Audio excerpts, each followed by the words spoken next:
Look at a map of Europe. Sweden and Norway are sitting right next to each other, sharing the same piece of land.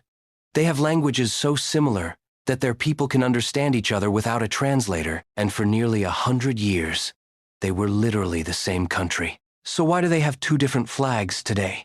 Two different governments? Two different national identities? That is exactly what we are going to find out in this video. Because the answer is not simple. It is not just about a line drawn on a map.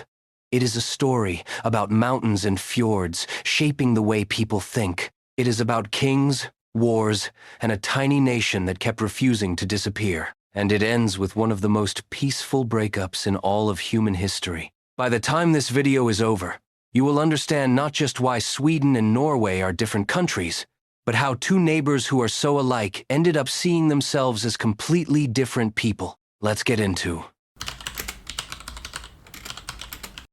Before we talk about kings or wars or politics, we need to talk about the land itself, because in this story, geography is everything. Sweden and Norway both sit on the same peninsula. If you look at it from space, it looks like one single piece of land, and you would think that people living on the same piece of land would naturally end up the same, but that is not what happened here. Not even close. Sweden got the good side of the deal. The eastern part of the peninsula is mostly flat. The soil is good for farming. The rivers and lakes make it easy to move goods from one place to another. Because of this, Sweden was able to build towns, grow food, trade with its neighbors, and slowly become a wealthy and organized society. Norway got something completely different. The western side of the peninsula is one of the most dramatic landscapes on Earth. Massive mountains run down the spine of the country. Deep fjords cut into the coastline. The land is so rough and broken up that for most of history, many Norwegian villages could only be reached by boat. You could not simply walk from one community to the next. Think about what that does to a people over hundreds of years. Norwegian communities grew up isolated from each other. They did not depend on big cities or central governments. They depended on the sea. They became fishermen and sailors. They learned to be tough, self-reliant, and deeply attached to their local way of life. So even before anyone drew a border between these two countries, the land had already made them different. Sweden was building a kingdom. Norway was building a culture of survival. And that difference, small as it sounds, would matter for everything that came after. Most people think of Vikings as one group of people, fierce warriors sailing out of the north together. But that is not really accurate. The Vikings came from different regions with different leaders, different ambitions, and different ideas about power. Norway had its own kings. Sweden had its own kings. And they did not always get along. Around the year 872, a Norwegian king called Harald Fairhair managed to unite the many small kingdoms of Norway under one rule. It was a big deal at the time. Norway had a single king for the first time in its history. But even then, many Norwegians were not happy about it. Some of them were so unhappy that they simply left. They sailed west and settled in Iceland rather than live under a king they did not choose. That tells you something important about the Norwegian character. These were not people who accepted authority easily. Sweden, meanwhile, was growing in a completely different direction. It was expanding east and south. It was trading with cities around the Baltic Sea. It was becoming a military and commercial power. While Norway looked out at the Atlantic Ocean, Sweden looked toward Europe in the east. By the time the medieval period came around, both countries had developed their own royal families, their own laws, and their own sense of who they were. They were neighbors, yes, but they were not friends. Then came an arrangement that was supposed to bring everyone together. It was called the Kalmar Union. In 1397, the kingdoms of Denmark, Sweden, and Norway were all brought under a single monarch. On paper, it looked like a solution. One ruler, 3 countries, no more fighting.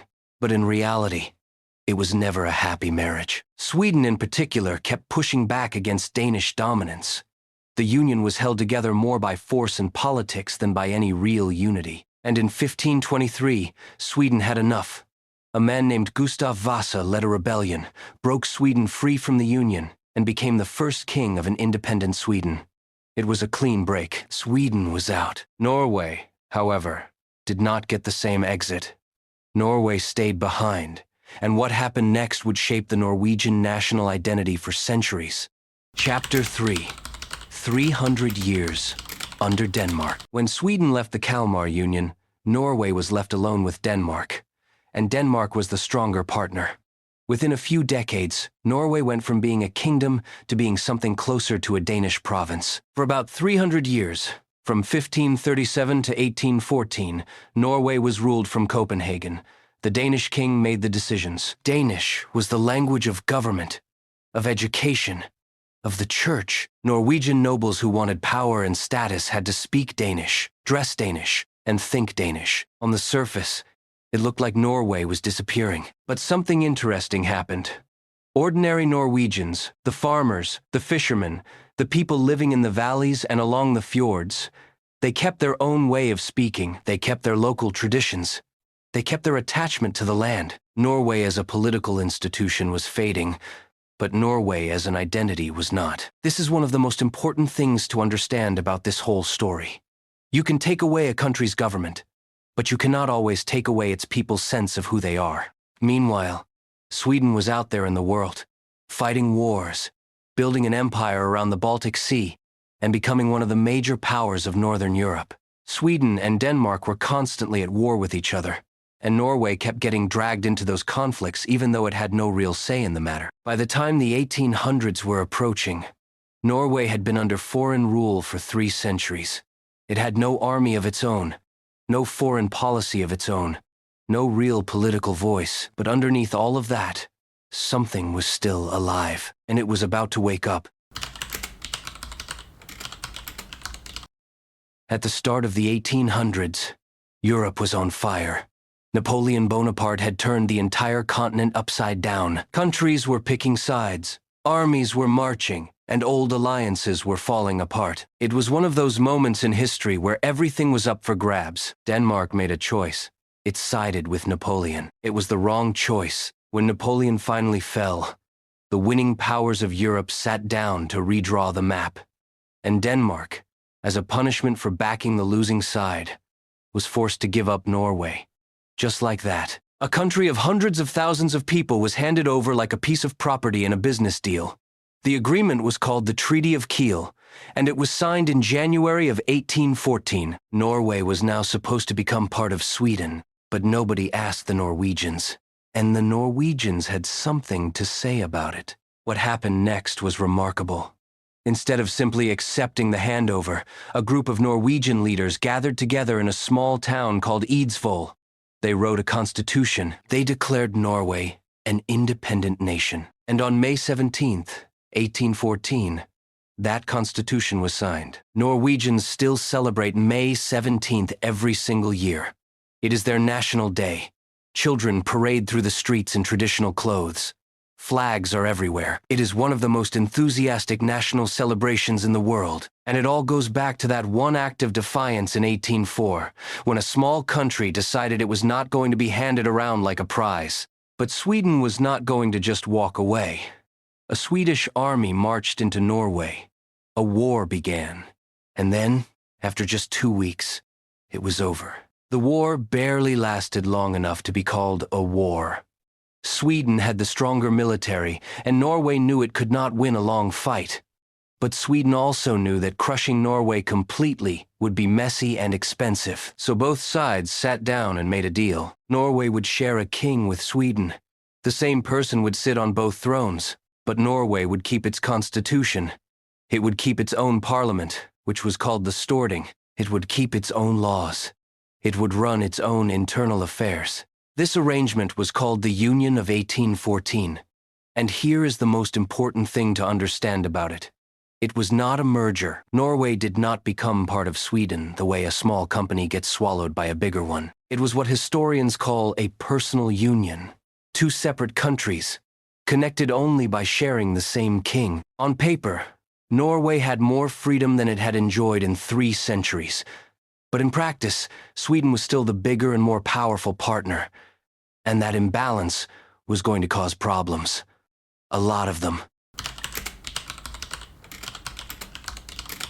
From the very beginning, The union between Sweden and Norway felt like a marriage where one person thought they were in charge and the other person never agreed to that arrangement.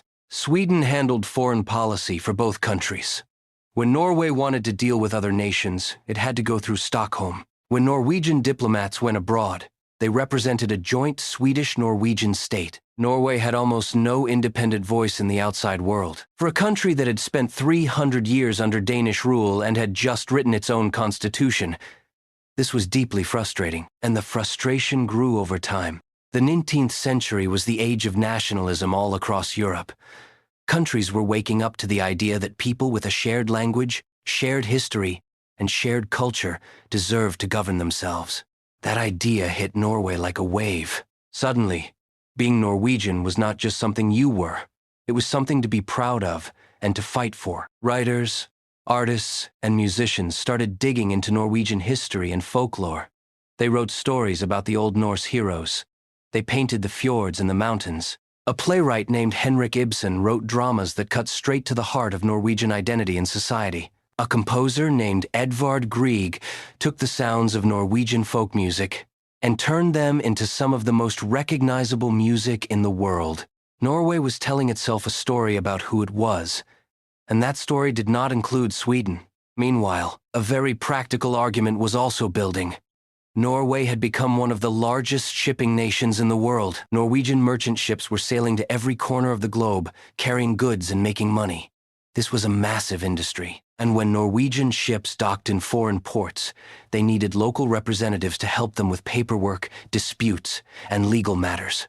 These representatives were called consuls. Norway wanted its own consuls. It wanted its merchant fleet represented by Norwegian officials flying the Norwegian flag, not Swedish officials flying a joint flag. Sweden said no. This argument sounds small. It sounds like a bureaucratic dispute over paperwork. But it was really about something much bigger. It was about whether Norway was truly an equal partner in the Union, or just a junior member being managed by Stockholm. Every time Sweden refused to give Norway its own consuls, it was sending a message, and Norway was hearing that message loud and clear. By the end of the 1800s, the Union was not working. It had never really worked, and both sides were starting to understand that it was only a matter of time before something had to change.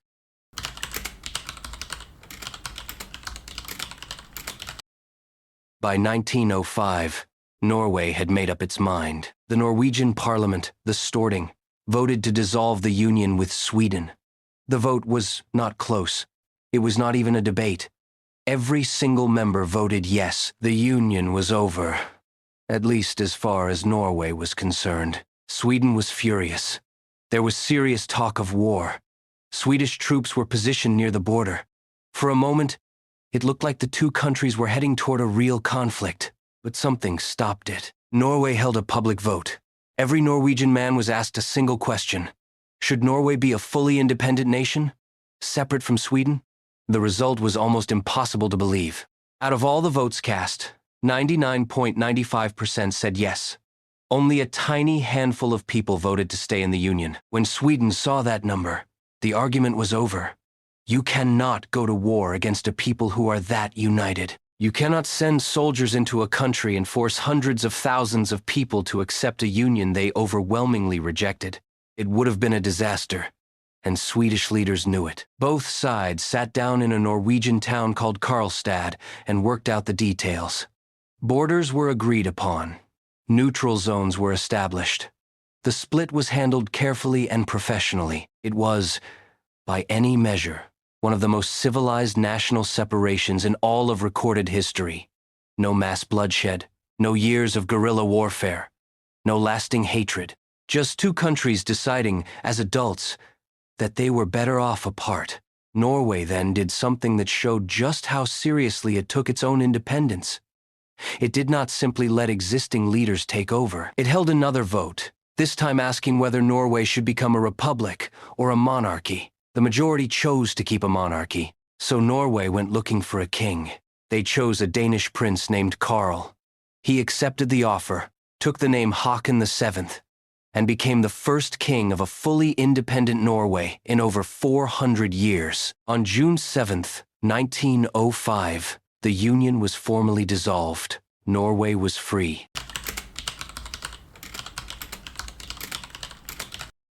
You might think that once both countries were independent, they would slowly drift back together. Same peninsula, similar languages, similar cultures. Surely over time they would become more alike. But that is not what happened. If anything, the 20th century pulled them further apart. The biggest reason for this was the Second World War. When Nazi Germany invaded Europe, Sweden made a painful and controversial decision. It stayed neutral. It kept trading with Germany. It allowed German troops to use Swedish. Sweden survived the war largely intact, but that decision left a stain that Swedes have been debating ever since. Norway made no such compromise, mostly because it was never given the choice. Germany invaded Norway in April of 1940. The Norwegian government and the royal family fled to London and ran a government in exile. Back home, Norwegians resisted the occupation. Some collaborated, but many others risked their lives to fight back. The war was brutal and real for Norway in a way it simply was not for Sweden. When the war ended, Norwegians remembered what it felt like to be occupied. They remembered what it felt like to lose their freedom, and they held on to their independence even more fiercely because of it. Then came the oil. In 1969, enormous deposits of oil and gas were discovered under the North Sea off the Norwegian coast. This was not just good luck. It was transformational. Norway took the money from that oil, and instead of spending it all immediately, it built a sovereign wealth fund. A giant savings account for the entire nation. Today, that fund is one of the largest in the world. It has made Norway one of the wealthiest countries on earth, with some of the highest living standards anywhere. That oil wealth gave Norway a completely different economic identity from Sweden. It also gave Norwegian politicians a very easy argument against joining the European Union.